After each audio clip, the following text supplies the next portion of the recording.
Hello, I watched Wata no Kuni Hoshi recently. We talking about it, do a deep dive into the story, dive into the psychological aspects and all that kind of stuff. Um, this is a very, very, very well written film. I was led to it by Andromeda Stories. I guess the staff somehow is some of the staff is involved with it. It's a very wholesome movie, very feel good. It does have its sad parts, but it definitely just takes a deep, deep look at this kitten who is only 2 months old, and it shows her story of growing up and learning about the harsh realities of the world, such as like death. Like she didn't know what death was, so it was explained to her. She grew up with humans, so she didn't really learn how to be a cat, and she grew up wanting to be a human, but she had to learn that you cats don't become humans. So it was like so she was living a fantasy of being a human, and it took other cats to wake her up to the reality of the situation. And the guy that takes care of her, he's like a delinquent. That's Tokyo. He lies about going to school. He actually goes to go sleep at the park. Now the kitten, she doesn't know any better. So she thinks that primary school is the park, and she eventually leaves because she sees that Tokyo's mom has an allergy to cats and just cannot be around her as much as she tries. So she doesn't feel wanted. She goes on a journey to go explore the world, and she meets cats that along the way that teach her about hunting and cat senses and how to survive in the real world and how to not be so naive and gullible to fall for traps. Because there's like a scene where these guys try to like capture her to skin her for an instrument, and the stray cat had to like save her from it because she was gullible enough to fall for the bait, which was the fish.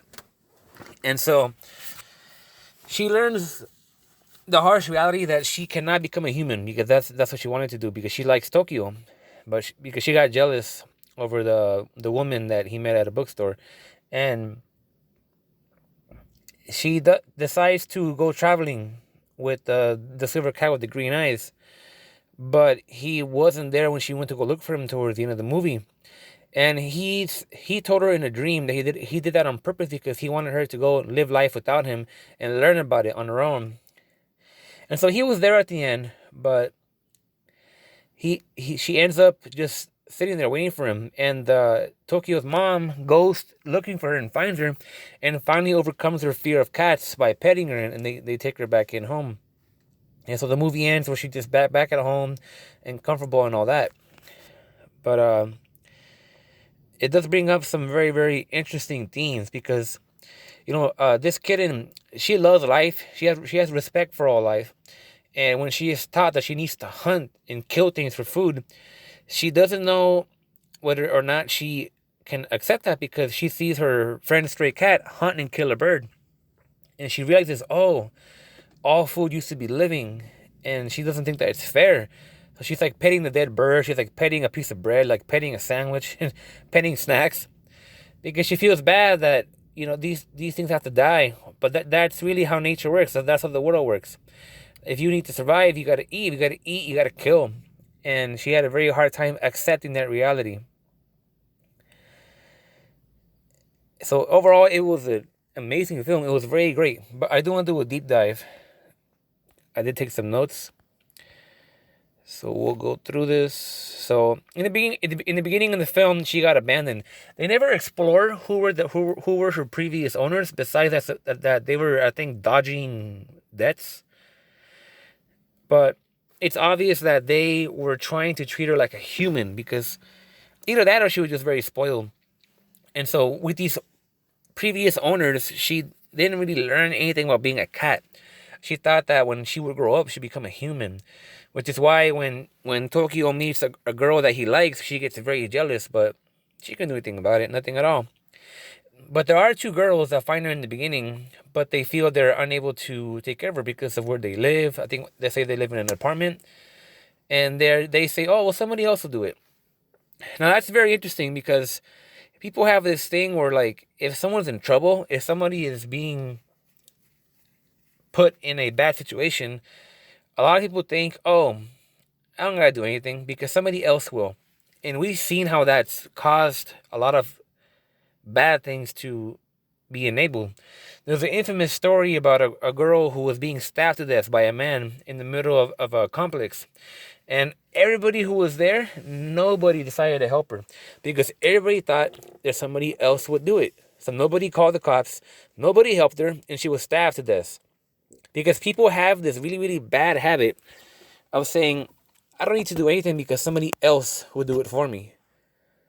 So that reminded me of that scene. Anyhow, she faints because she's hungry, she's in the rain, she's basically dying. And then Tokyo finds her and tries to take her in.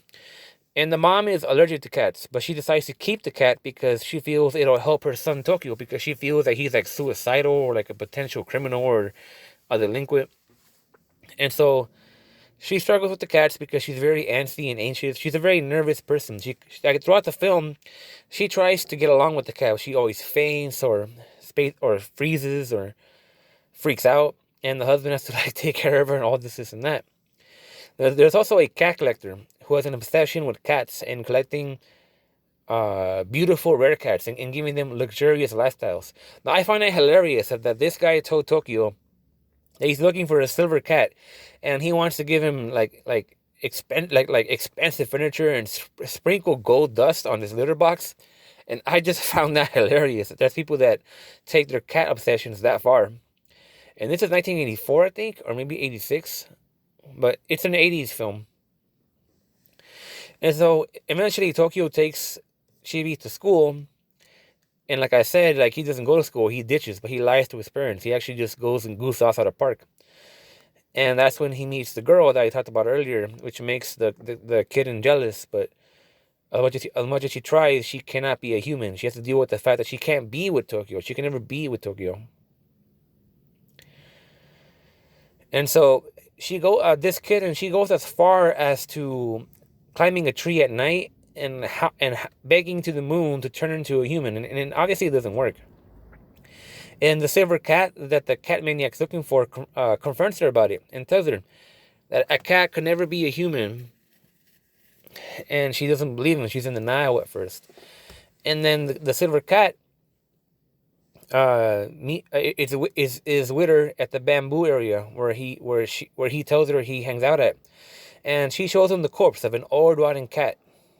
And he shows her this to prove to her that cats obviously cannot become human. So he shows her the corpse of an old dead cat. And now the kitten at this point doesn't understand the concept of death, and she outright rejects it. But the silver cat says that you go up to the sky in Cottonland, which seems to be like a heaven for cats, where a queen meets her. And so the kitten brings up about who her original parents could be, and the silver cat tells her who knows, and that he would like to know about that too, because according to him, cats mostly don't get to know their parents. So the silver cat mentioned that in Cottonland, a woman named Whitefield is there waiting for you. And he says that this kitten that he met is Whitefield, and that he fell in love with her because he knows that she will grow up to be very, very beautiful based upon her present looks. And she seems to reject him and run away in denial about never being a human still. And she even goes as far to stop acting like a cat and to act more human as her next plan of action. But this fails because a cat, like the silver cat told her, a cat cannot be a human. And so her trying to be a human by trying to use a toilet and trying to eat like a human in the kitchen, she makes a mess. And she actually makes the household angry at her because she's making all this disaster going on. And there's a very sad part where Tokyo gets mad and like slaps her in the head like BAKA, you know. And I mean, I felt bad for the cat, but it's like, yeah, you're causing a lot of trouble. So he had to administer some discipline.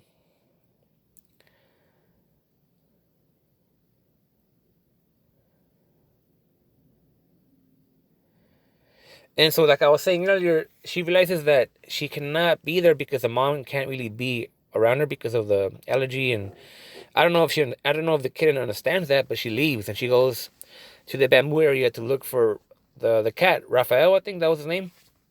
But like I was saying earlier, he decides to keep his distance because he wants this kitten to go and explore the world without him and learn about life, learn about what it means to be a cat, learn about hunting, cat senses, and wake up to the reality of what she is and what her life could be.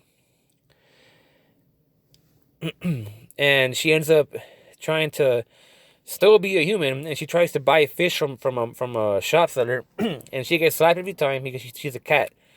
And the owner just takes it like, oh, she's gonna rob steal some fish. But unbeknownst to the kitten, there's other stray cats that are using her as a distraction to steal her from the guy, and they kind of take her in. And these stray cats tell her, I guess, some like lessons on how to be a cat and then how to hunt, and they end up kind of ditching her. So she ends up meeting another stray because she had eaten some trash, and this other stray cat gives her some leaves to eat, which make her go use the bathroom, and they bond, and they look for a place called Persia, but it's not real. They end up just somehow they can read. I mean, the plot allows them to do whatever the plot desires to make the plot work, and somehow they can read, but they can't find Persia, this mythical city that they heard of. They end up finding a poster on the wall. That's it.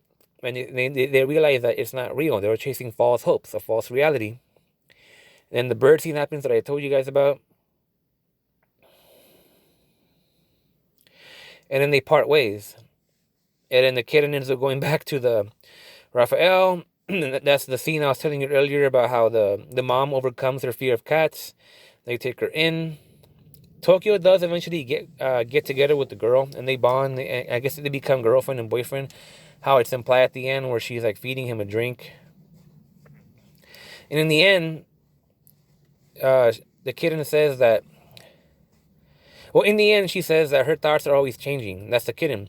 As the season flowers bloom, same thing. Nothing stays the same. At the end, she says she will sleep to get closer to Whitefield. Whitefield is about death, so it's like saying I'm one day closer to death. And it was a great film, and I would recommend this film. If you watch this, definitely watch Andromeda Stories also. These are two animes that are just pioneers in the medium. They have a huge influence. In fact, this is the anime that started the whole Kakuro thing. This is the one that popularized it. So give it a chance. This is a historical film. I loved it. It was great. Very wholesome. I love the soundtrack, but it's rare. I cannot find the soundtrack anywhere. And I will make a video about this because if you guys know, there's a program called SoulSeek where people share music online. It's been around for like 20 years. I hate the elitists that use SoulSeek because there are people on SoulSeek that have some of the rarest music that is hard to find, impossible to find, but they're not gonna give it up unless you trade with them. Some like obscure random album that they want to go for. I disagree with that. If they have rare music, they should share it instead of being these elitist stuck-ups that are preventing entire generations of people from hearing this great music. But if you search on YouTube for this anime in Japanese letters, you'll find the image album at least. But the soundtrack, I cannot find it anywhere. I tried to buy it from Amazon Japan, but the people that were selling it do not ship to America. I have to be in Japan. That's what I think. Definitely give this film a shot. If you don't know already, try Go Anime. That's where I watch the majority of my anime. The quality isn't so good. You got some ads to fight through, but they have everything there. So give Wata no Kuni Hoshi a shot. It's a great film.